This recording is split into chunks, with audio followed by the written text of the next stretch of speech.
बौद्ध धर्म की उत्पत्ति ईसाई और इस्लाम धर्म से पहले हुई थी।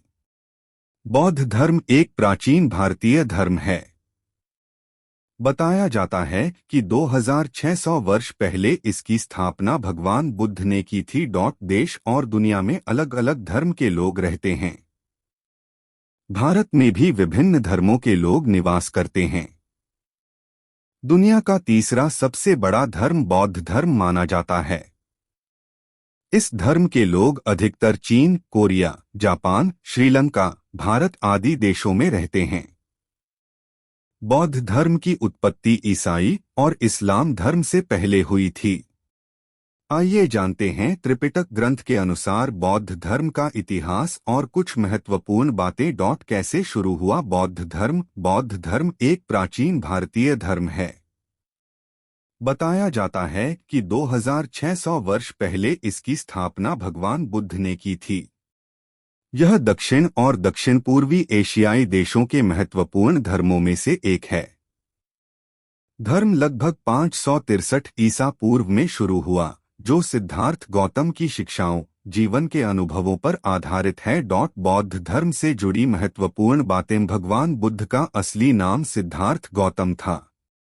ईसा पूर्व 623, ईसा पूर्व 543 को बुद्ध का जीवनकाल माना जाता है। बुद्ध ने अपने अनुयायियों को सांसारिक सुखों में भोग के दो चरम, सख्त संयम और तपस्या के अभ्यास से बचने के लिए कहा। उन्होंने इसके बजाय मध्यम मार्ग या बीच का रास्ता बताया, जिसका पालन किया जाना था। उनके अनुसार बौद्ध धर्म के व्यक्तिवादी घटक पर बल देते हुए जीवन में अपनी खुशी के लिए हर कोई जिम्मेदार था।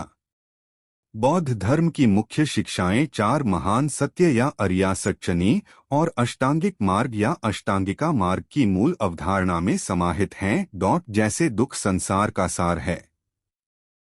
हर दुख का एक कारण होता है। समुद्र दुख का नाश हो सकता है। निरोध इसे अथंगा मग्गा 8 गुना पथ का पालन करके प्राप्त किया जा सकता है। पथ में ज्ञान, आचरण और ध्यान प्रथाओं से संबंधित विभिन्न परस्पर जुड़ी गतिविधियां शामिल हैं, जिसमें सही दर्शय, सही इरादा, सही भाषण, सही कार्रवाई, सही आजीविका, सही दिमागीपन, सही प्रयास, सही एकाग्रता शामिल हैं। भगवान बुद्ध की मूल देशना, शिक्षा क्या थी, इस पर प्रचुर विवाद है। स्वयं बौद्धों में कालांतर में अलग अलग संप्रदायों का जन्म और विकास हुआ और वे सभी अपने को बुद्ध से अनुप्राणित मानते हैं। अधिकांश आधुनिक विद्वान पाली त्रिपिटक के अंतर्गत विनय पिटक और सुत्त पिटक में संगृहीत सिद्धांतों को मूल बुद्ध देशना मान लेते हैं।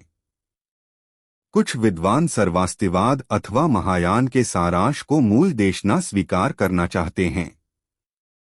अन्य विद्वान मूल ग्रंथों के ऐतिहासिक विश्लेषण से प्रारंभिक और उत्तरकालीन सिद्धांतों में अधिकाधिक विवेक करना चाहते हैं, जिसके विपरीत कुछ अन्य विद्वान इस प्रकार के विवेक के प्रयास को प्रायः असंभव समझते हैं।